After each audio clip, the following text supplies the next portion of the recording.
Hello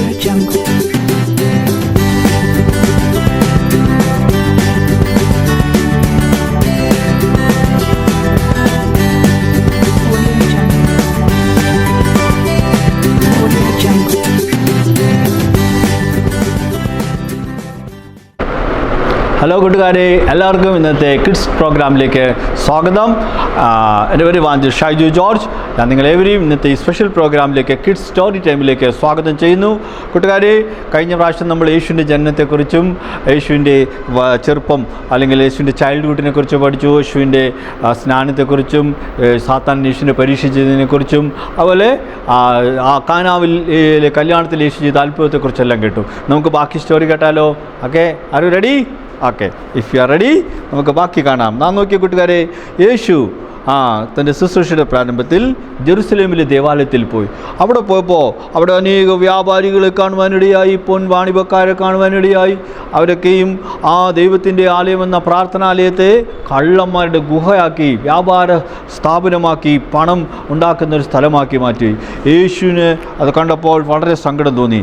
യേശു ഒരു കയറെടുത്ത് ചാട്ട പോലെ ഉണ്ടാക്കിയിട്ട് അവിടെ ഉണ്ടായിരുന്ന സ്വർണം പണം ഒക്കെ വിൽക്കുന്ന ആൾക്കാരെ അല്ലെങ്കിൽ അത് കച്ചവടക്കാരെല്ലാം യേശു പുറത്താക്കി. ആടുമാടുകളെല്ലാം അഴിച്ചുവിട്ടിട്ട് പറഞ്ഞു, എൻ്റെ ആലയം, എൻ്റെ പിതാവിൻ്റെ ആലയം പ്രാർത്ഥനാലയം എന്ന് വിളിക്കപ്പെടും. നിങ്ങളിതിനെ കള്ളന്മാരുടെ ഗുഹയാക്കി തീർത്തിരിക്കുന്നത് പറഞ്ഞിട്ട് അതിനെ ശുദ്ധീകരണം വരുത്തി. അതുപോലെ നമ്മുടെ ഹൃദയം എന്ന ഈ ദൈവത്തിൻ്റെ ആലയത്തിലാണ് യേശപ്പച്ചൻ വസിക്കുന്നത്. എന്നാൽ പലപ്പോഴും പല കാര്യങ്ങൾ, ആവശ്യമില്ലാത്ത കാര്യങ്ങൾ, ബിസിനസ്സുകൾ ഒക്കെ നമ്മുടെ ജീവിതത്തിൽ കടന്നു വരാറുണ്ട്. എന്നാൽ അതെല്ലാം നാം യേശുവിനെ അനുവദിച്ചാൽ യേശു നമ്മുടെ ഹൃദയത്തെ ശുദ്ധീകരിക്കും. ഈ ദേവാലയത്തെ ശുദ്ധീകരിച്ചതുപോലെ നിങ്ങളുടെ ഹൃദയം പരിശുദ്ധാത്മാവിൻ്റെ ആലയം എന്നാണ് പറയുന്നത്. പരിശുദ്ധാത്മാവോടെ വസിക്കുവാൻ നമ്മൾ അനുവദിച്ചാൽ നമ്മളെ ആത്മാവിൻ്റെ ഫലങ്ങളാൽ നിറച്ച് നമ്മുടെ ജീവിതത്തെ ധന്യമാക്കും. അതിനുശേഷം ഒരു ശതാധിപൻ യേശുവിനെ കാണാൻ വന്നു. അദ്ദേഹം പറഞ്ഞു, എൻ്റെ മോൻ വളരെ രോഗിയായി കിടക്കുകയാണ്, അങ്ങൊരു വാക്ക് കൽപ്പിച്ചാൽ എൻ്റെ മോൻ സൗഖ്യമാവെന്ന് പറഞ്ഞു. യേശു അദ്ദേഹത്തിൻ്റെ വിശ്വാസം കണ്ടിട്ട് നിൻ്റെ മോൻ സൗഖ്യമായിരിക്കുന്നു എന്ന് പറഞ്ഞു. ആ നാഴികയിൽ തന്നെ ആ കുഞ്ഞ് സൗഖ്യമായി എന്ന് നാം കാണുന്നു. ഓക്കെ, വേറൊരു സംഭവം, ഒരു ശബത്തിൽ യേശു ജെറുസലേമിലേക്ക് പോയപ്പോൾ അവിടെ ബെഥസ്ത എന്നൊരു കുണ്ടുണ്ട്, ഒരു കുളം. ആ കുളത്തിനരികെ അനേക രോഗികൾ കിടന്നു. ചില സമയത്ത് ഒരു സ്വർഗ്ഗദൂതൻ വന്ന് ആ കുളത്തിലെ വെള്ളം ഒന്ന് കലക്കുന്ന സമയത്ത് ആദ്യം ചാടുന്ന വ്യക്തി പുള്ളി സൗഖ്യമാവും. അങ്ങനെ അനേകർ എപ്പോഴാണ് ദൂതം വരുന്നതെന്ന് അറിയത്തില്ല, അതും കാത്തു കിടക്കുകയാണ്. എന്നാൽ ഈ പ്രത്യേക വ്യക്തിയുടെ ഭാര്യയും മക്കളും ഒക്കെ ഇദ്ദേഹത്തെ ഉപേക്ഷിച്ചു. 38 വർഷമായിട്ട് എല്ലാവരും കൊടുക്കുന്ന ഭക്ഷണം കഴിച്ച് വളരെ ശുഷ്കിച്ച അവസ്ഥയിൽ നടക്കാൻ മേല, ആ പ്രതികൂല സാഹചര്യത്തിലും കാലാവസ്ഥയിലൊക്കെ പ്രതീക്ഷയെല്ലാം നഷ്ടപ്പെട്ട് എനിക്കിനിയൊരു സൗഖ്യമുണ്ടാകത്തില്ലേ, എന്നെ എല്ലാവരും കൈവിട്ടല്ലോ എൻ്റെ വീട്ടുകാർ, ദൈവമേ അങ്ങനെ കൈവിടരുതേ എന്നിങ്ങനെ മനസ്സിൽ പ്രാർത്ഥിച്ചുകൊണ്ടിരുന്ന ആ ഒരു വ്യക്തിയുടെ അടുക്കലേക്ക് ഒരിക്കൽ യേശുനാഥൻ കടന്നു വന്നു. യേശു പറഞ്ഞു, മോനെ, നിനക്ക് വിശ്വാസമുണ്ടോ? ഉണ്ടെങ്കിൽ ആമേൻ, ഞാൻ നിനക്ക് സൗഖ്യം തരാമെന്ന് പറഞ്ഞു. യേശുവിൻ്റെ വാക്ക് കേട്ടപ്പോൾ അദ്ദേഹത്തിന് വലിയൊരു പ്രത്യാശയുണ്ടായി. യേശു ആരാണെന്ന് അദ്ദേഹത്തിന് അറിയത്തില്ല, എങ്കിലും അദ്ദേഹം പറഞ്ഞു, ആമേൻ, യേശുവേ, എന്നെ സഹായിപ്പാൻ ആരുമില്ല, എല്ലാവരും എന്നെ ഉപേക്ഷിച്ചു, അങ്ങ് എനിക്ക് സൗഖ്യം തരണമേ എന്ന് പറഞ്ഞപ്പോൾ യേശു പറഞ്ഞു, എഴുന്നേറ്റ് നിൻ്റെ കിടക്കെടുത്ത് നടക്കുക എന്ന് പറഞ്ഞു.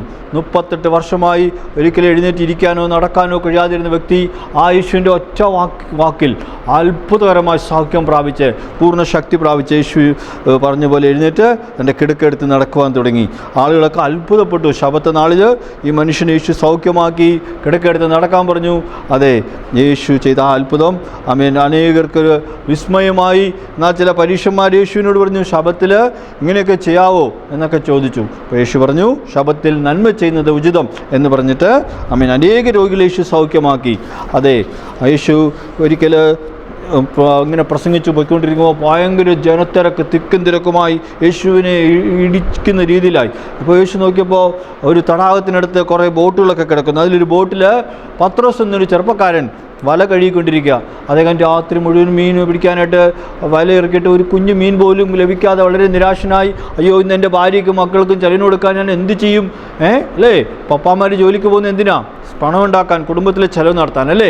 പക്ഷേ ഈ വ്യക്തിക്ക് ഒരു മീൻ പോലും ലഭിക്കാതെ വളരെ നിരാശനായി നിന്ന് അദ്ദേഹത്തോട് ചോദിച്ചു, നിൻ്റെ നൗകയിൽ എനിക്ക് നിന്ന് പ്രസംഗിക്കാനൊരു അവസരം തരാമോ? കാരണം യേശു ഫ്രീ ആയിട്ടൊന്ന് പ്രസംഗിക്കുക, അല്ലെങ്കിൽ ജനത്തിരക്ക് കൊണ്ട് യേശു ഒരു ബുദ്ധിമുട്ടായിരുന്നു. അങ്ങനെ യേശു ആ നൗകയിൽ കയറി പ്രസംഗിച്ചതിന് ശേഷം ഈ വ്യക്തിയോട് പറഞ്ഞു,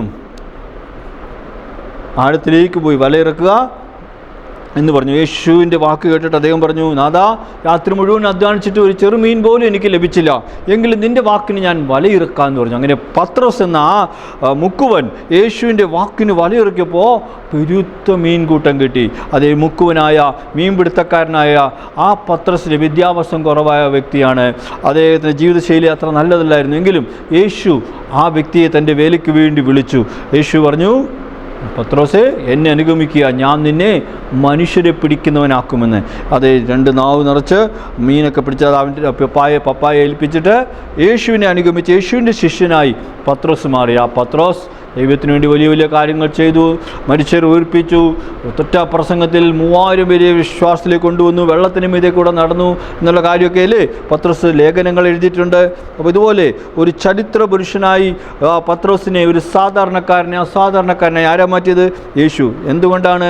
യേശുവിനെ അനുഗമിച്ചതുകൊണ്ട്. യേശുവിന് ആ ബോട്ടിൽ നിന്ന് പ്രസംഗിക്കാൻ അവസരം കൊടുത്തു. അത് ഒരു മീൻ പോലും ലഭിക്കാതിരുന്ന ശൂന്യമായി കിടന്ന ആ ബോട്ട് നിറച്ച് യേശു മീൻ കൊടുത്തു നാം കാണുന്നു. അതുപോലെ നമ്മുടെ ജീവിതമായ ഈ നൗകയിൽ യേശുവിനെ സ്വാഗതം ചെയ്യാം, യേശുവിനെ നമ്മുടെ ജീവിതം സമർപ്പിക്കാം. ഇന്ന് പഠിച്ചിട്ട് നല്ല മാർക്ക് കിട്ടുന്നില്ലേ? നിങ്ങളുടെ ജീവിതത്തിൽ വിവിധ പരാജയങ്ങളാണോ? ജോലി ചെയ്തിട്ടും ഒരു നന്മ ലഭിക്കാതിരിക്കുന്നുവെങ്കിൽ യേശുവിനായി നമ്മുടെ ഹൃദയം ജീവിതം സമർപ്പിക്കാം. നിങ്ങളുടെ ബിസിനസ്സിനെ ദൈവം അനുഗ്രഹിക്കും, നിങ്ങളുടെ പഠനത്തെ ഭാവി യേശു അനുഗ്രഹിക്കും.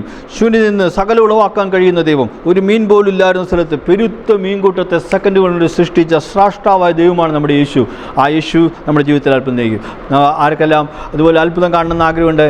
ആരെല്ലാം ജീവിതത്തിൽ അനുഗ്രഹിക്കപ്പെടണമെന്ന് ആഗ്രഹമുണ്ട്? കൈ ഉയർത്തിയാട്ടെ. ഓക്കെ, അങ്ങനെ നമുക്കൊക്കെ ഒരു മിനിറ്റ് കണ്ണടച്ച് പ്രാർത്ഥിക്കാം.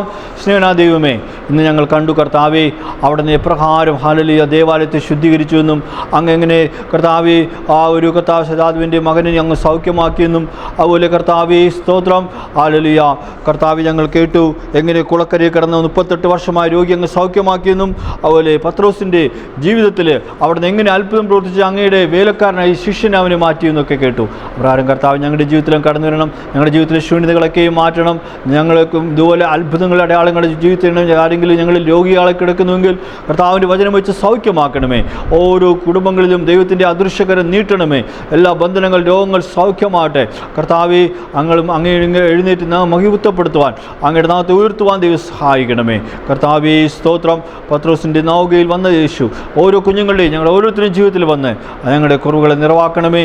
കർത്താവെ, ഞങ്ങളെ ഒരു അത്ഭുത കർത്താവ് ചരിത്ര പുരുഷന്മാരായി ആമേൻ ചരിത്ര സൃഷ്ടിക്കുന്നവരായി മാറ്റണമേ. പ്രാർത്ഥനയോടനായ സ്തോത്രം യേശുവിൻ്റെ നാമത്തിൽ തന്നെ. ആമേൻ.